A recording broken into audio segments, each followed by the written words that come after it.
நேத்தோ இல்ல ஒரு நாள் முன்னாடியோ சீமான் ஒரு மேடையில பேசுறாரு, விடுதலை புலிகள் ராஜீவ் காந்திய கொலை பண்ணிட்டாங்க அப்படிங்கிற செய்தியை மறுபடியும் மறுபடியும் மக்கள் மத்தியில தமிழ்நாட்டு மக்கள் மத்தியில திணிக்கிற விஷயம் மட்டும் இல்லாம இந்திய ஒன்றிய அரசாங்கத்துக்கு சாதகமான ஒரு செயலை செஞ்சுக்கிட்டே இருக்கான் இந்த எச்சக்கலை சீமான். நம்ம ஏன் இவ்வளவு கடுமையா பேசுறோங்கிறது உங்களுக்கு புரியும். ஏன்னா கடந்த 2019ஆம் ஆண்டு பிஜேபி மறுபடியும் ஆட்சி அமைச்சதுக்கு அப்புறம் உள்துறை அமைச்சகத்துல இருந்து ஒரு செய்தி வருது, விடுதலை புலிகள் மீதான தடை இன்னும் 5 ஆண்டுகளுக்கு தொடரும் அப்படின்னு சொல்லிட்டு 2019ஆம் ஆண்டு அறிவிச்சாங்க உள்துறை அமைச்சகம் மூலமா. 2019 இருந்து 2024 வரைக்கும் அந்த தடை போட்டிருந்தாங்க. இப்போ அந்த தடை மீதான மறுமுடிவை எடுக்கிறதுக்கு 2024ஆம் ஆண்டு இன்னொரு முறை அதுக்கு அந்த தடை நீடிக்குமா இல்ல அந்த தடை நீக்கப்படுமா அப்படிங்கிற முடிவு எடுக்க போற நேரம் தான் இந்த 2024. இத்தனை வருஷம் அமைதியா இருந்துட்டு சரியா 2024 அறிவு எடுக்கிற இந்த காலகட்டத்துல இந்த எச்சக்கலை அயோக்கிய பைய பிச்சைக்கார பைய என்ன பேசுறான் அப்படின்னா, விடுதலை புலிகள் நாங்க தான்டா ஆமா கொன்னோம், ராஜீவ்காந்தியை கொன்னது நாங்க தான் அப்படின்னு பேசுறாங்கன்னா இவன் உள்நோக்கத்தை புரிஞ்சுங்க. ராஜீவ்காந்தியை நாங்க தான் கொன்னோங்கிறத விஷயத்த திரும்ப திரும்ப இந்திய உளவுத்துறையின் உத்தரவின் பேர்ல இவன் மண்டையாடிட்டு செஞ்சுக்கிட்டு இருக்கான். இத காரணம் காட்டி மறுபடியும் புலிகள் மீதான தடையை ஒன்றிய அரசு நீட்டிக்கிறதுக்கான வேலையை அவன் செஞ்சுக்கிட்டு இருக்கான். 7 தமிழர்களையும் அவங்க மேல உள்ள குற்றங்கள் நிரூபிக்கப்படல, இவங்க இதுக்கு காரணம் இல்லைன்னு சொல்லிட்டு நீதிமன்றமே விடுதலை செஞ்சிருச்சு. தமிழ்நாடு அரசு கையில அந்த முடிவு எடுத்துக்கலாம்னு சொல்லிச்சு. மறுபடியும் நீதிமன்றம் மூலமா தான் விடுதலை செஞ்சாங்க. இப்படி இருக்க ஏற்கனவே தமிழர்களுக்கு எதிரானதான் இந்த பார்ப்பனை குடுமி கும்பல். அதை எல்லாமே சட்ட போராட்டம் நடத்தி வெளியே நிரூபிச்சிருக்காங்க, நம்ம மேல தப்பு இல்லை அப்படின்னு சொல்லிட்டு மறுபடியும் தமிழர்களை கொலை குற்றவாளியை ஆக்குற வேலையே தமிழர்களை உறிஞ்சி குடிச்சுக்கிட்டு இருக்கிற சுரண்டி திங்கிற இந்த அதே வேலையே பண்ணுது.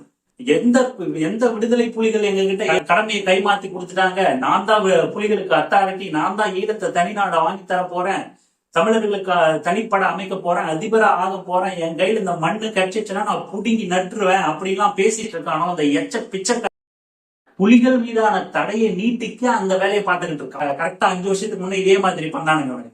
இவனும் மேடைக்கு இதே பேசிக்கிட்டு இருந்தான். சாட்டை துரமுருகன்றவங்க கூட ராஜீவ்காந்தி நினைவிடத்துல போயிட்டு ஒரு டிக்டாக் வீடியோ போட்டான், நாங்க தாண்டா பொண்ணோம் புதைச்சோம் அப்படின்னு சொல்லிட்டு. அந்த சமயத்துல இவனுக்கு பேசிட்டு இருந்ததெல்லாம் 7 தமிழர்களோட விடுதலைக்கு பெரும் முட்டுக்கட்டியா இருந்துச்சு. புலிகள் மீதான தடை தொடர இவனுக்கு மிக பெரும் காரணமா இருக்கானுங்க. நாங்க தான் ஈழத்தை வாங்கி தர போறோம் அப்படின்னு நம்ம கிட்ட பிச்சை எடுத்துக்கிட்டு இருக்கிற இந்த பிச்சைக்கார நமக்கு எதிராவே நம்ம கிட்ட வாங்கி தின்னுட்டு வயிறு வளர்த்துக்கிட்டு நம்ம கிட்ட வாங்கி தின்னு இவனுக்கு ஒரு காரியம், இவன் பொண்டாட்டிக்கு ஒரு காரியம் வாங்கிட்டு இருக்கிற தமிழ் தேசியத்துக்கு எதிரா இயங்கிக்கிட்டு இருக்கான். புலிகள் மீது தடையை நீட்டிக்கணும் அப்படிங்கிறதுனால இந்த வேலையை பார்த்துக்கிட்டு தான் இந்த எச்சக்கலை சீமான். இவன் பேசுற அரசியல் எதுவுமே ஏதோ போதையில சாதாரணமா பேசுறான்னு நினைச்சிடாதீங்க மக்களே. அவன் பிளானோட தான், அவனுக்கு வர ஆர்டர் படிதான், அவனுக்கு கொடுக்குற பணத்தை சூட்கேஸ் படிதான் இவன் எல்லா வேலையும் பார்ப்பான்.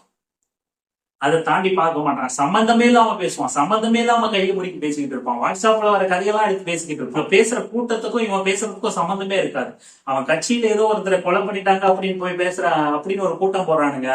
கூட்டத்துல பேசுற எல்லாரும் ஏதோ பொது கூட்டத்துல பேசுற மாதிரி காமெடி பண்ணி ஸ்டாண்டப் காமெடி பண்ணி பேசிக்கிட்டு இருக்காங்க. உண்மையிலேயே அந்த கொலையுண்ட குடும்பத்துல இருந்து அந்த கூட்டத்துல யாராவது உட்காந்து கேட்டுட்டு இருந்தா இவனுங்க மேல கொலைவெறி வரும். அந்த அளவுக்கு அவனுக்கு பேசிக்கிட்டு இருக்காங்க. அதை பத்தி பெருசும் வருத்தப்படாம அந்த குடும்பத்தோட துக்கத்துல பங்கெடுக்காம இவனுக்கு ஏதோ பொதுக்கூட்டத்துல பேசுற மாதிரி காமெடி பண்ணி பேசிட்டு இருக்காங்க. இந்த நாள் என் கையில சிக்கிச்சனா நீ செத்த மயிறு புடுங்கின அப்படின்னு சொல்லிட்டு கண்டிப்பா நீங்க நோட் பண்ணி வச்சுங்க. இன்னமும் 2-3 மேடைகள்லயாவது இந்த மாதிரி பேசுவான். அந்த அறிவிப்பு வர வரைக்கும் புலிகள் மீதான தடையை நீட்டிக்கிற வரைக்கும் இவனோட பேச்சு இந்த மாதிரி தொடர்ந்துகிட்டே தான் இருக்கும் போது. இன்னொரு வீடியோல சந்திக்கலாம். நன்றி, வணக்கம்.